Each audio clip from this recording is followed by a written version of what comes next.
Welcome back to another mind-blowing episode breakdown of Solo Leveling. I'm your host, and today we're diving into Season 3, Episode 7, which has completely shattered my expectations. Picking up right where we left off, those seconds ticking away with Jin-Woo facing his final test. When he demands to know who the angelic statue truly is, that moment where its stone face crumbles away to reveal the architect of the system itself? Meanwhile, outside the double dungeon, the animation team delivered with Chief Wu Jinchul and his surveillance team arriving on the scene. The way they animated that suffocating wave of magic power warping the air? Visual perfection. Jinchul's reaction says everything, that deep chill through his body, his instincts screaming at him to retreat. You can literally feel how dangerous this situation is. When he mutters about the overwhelming aura feeling monstrous, I got goosebumps. That moment when he snaps into action, asking about nearby guilds and learning the Hunters Guild is on standby with their S-rank hunters, Jinchul doesn't hesitate for a second. His emergency request for cooperation shows just how serious this threat is. Now back to Jin-Woo and the architect. What a battle! The architect stretching his wings and morphing them into hands. So creepy and so cool. And that tension in the air between them before the fight? You could cut it with a knife.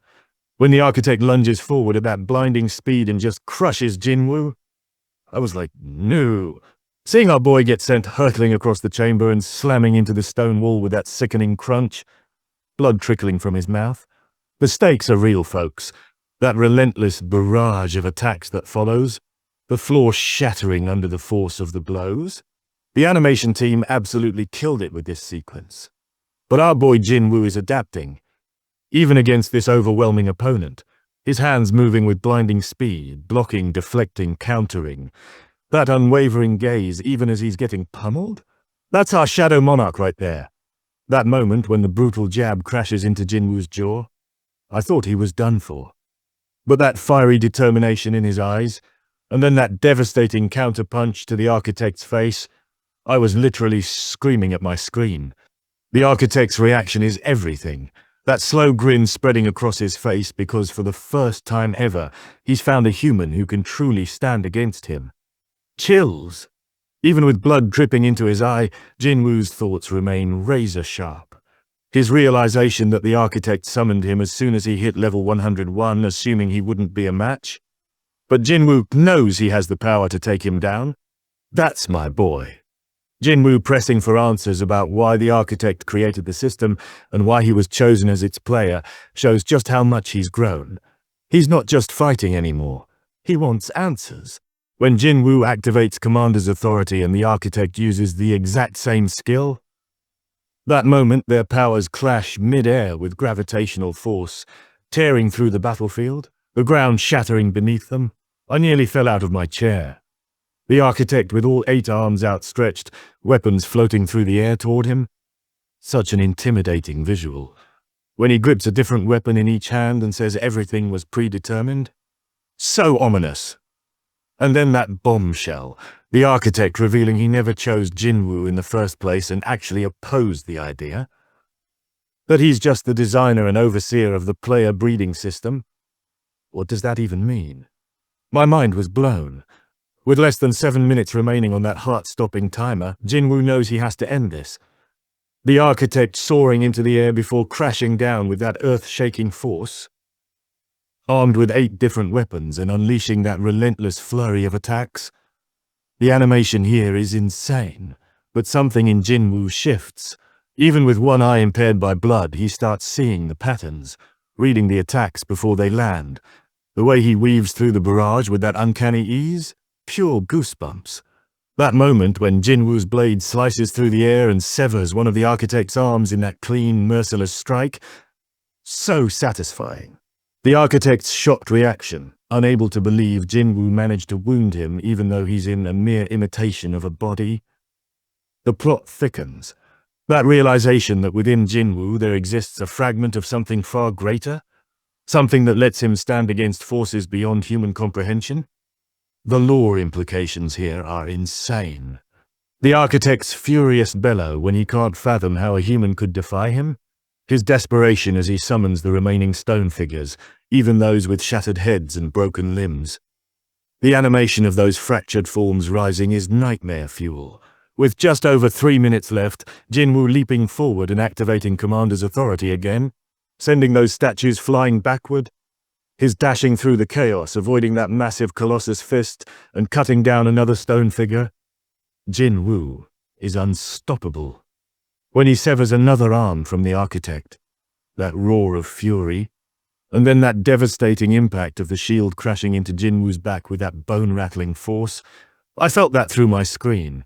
That moment when Jin-Woo realizes it's the same statue that nearly killed him in his first expedition. That surge of fury. When he launches into the air and descends with that brutal elbow strike that shatters the statue's head into dust. Revenge never felt so good. With less than 3 minutes left, Jin-Woo's fury-fueled speed toward the architect, who can only watch in disbelief. Those flashes of his blade severing more arms, the lair trembling under the force of battle, pure cinematic perfection. Jin-Woo standing over the fallen architect, dagger pressed against his throat with 2 minutes remaining. Iconic. The architect finally admitting defeat, declaring the final test has ended. But Jin-Woo isn't done. He wants answers. That mind-blowing moment when the architect points directly at Jin-Woo, stating everything he's been searching for is already within him. My jaw dropped. That system notification asking if Jin-Woo wishes to retrieve the data stored in his memory. The architect making it clear the choice is Jin-Woo's alone. The tension is unbearable. When Jin-Woo accepts the prompt and that radiant light erupts around him, the world twisting as he's hurled through that endless tunnel at unfathomable speed. The visuals here are breathtaking. Jin-Woo's gasp at the spectacle before him, that endless army of monsters stretching beyond the horizon, every species imaginable, high orcs, ice elves, goblins, giants, all standing shoulder to shoulder. The scale is unimaginable. That enormous jet-black gate suspended in the sky against that eerie purple backdrop, exuding that menacing aura. The animation team deserves awards for this sequence. Jin-Woo's realization that this is not Earth and that humanity would be annihilated if these creatures ever crossed over, yet somehow knowing they're preparing for something else. The world building here is incredible. That deafening crack splitting the silence as fractures spread across the gate. That ear-shattering rupture as it bursts open. Those legions of silver-armored warriors emerging from the void with their radiant wings unfurling like divine retribution. Visual perfection. The way they eclipse the heavens, forming that endless tide of light and steel. Those majestic horns blasting that earth-shaking sound across the battlefield. The war that follows is on a scale I've never seen animated before. The silver-clad soldiers overwhelming their monstrous foes in an instant. Wave after wave advancing like an unrelenting storm, cutting through the horde and reducing them to lifeless husks. This animation sequence is legendary. That moment when everything changes. The Silver Army on the verge of total victory suddenly coming to that eerie halt. That dark shadow spreading across the battlefield, swallowing the reddish-brown land beneath it. That suffocating stillness. When that single word shatters the silence, arise, I got full-body chills. That ripple of dark energy devouring the battlefield in that abyss of writhing shadows, the blood-soaked earth becoming a sea of blackness. This is what we've been waiting for. Jin-Woo's widening eyes as he recognizes this power, his gaze darting to the source of the command, that towering knight clad in jet-black armor atop a warhorse wreathed in black energy. The Shadow Monarch has arrived. I was literally shaking. That endless legion of shadow soldiers erupting from the darkness. The battlefield transforming into that nightmarish expanse of reborn warriors. Jin-Woo's realization that even his own skills seem insignificant compared to this force. The scale of this scene is unreal. When the battle resumes with that flash of silver, the silver-armored soldiers descending upon the shadow soldiers like lightning, but this time, they don't cut through their enemies effortlessly. The battlefield erupting into chaos once more. Those explosions ripping through the air, the ground cracking under relentless force, the atmosphere quivering under the weight of war, what was once a one-sided slaughter transformed into an apocalyptic showdown, all because of one all-powerful being. The Shadow Monarch's black horse thundering forward, hooves shattering the blood-stained ground, each sweep of his sword sending thousands of enemy troops falling. their bodies dissolving into darkness. That single flick of the monarch's hand sending soldiers of the sky flying backward, their wings fracturing like brittle glass as they plummet. Jin-Woo recognizing the technique as commander's authority, the same power he possesses. But never has he seen it wielded with such devastating efficiency.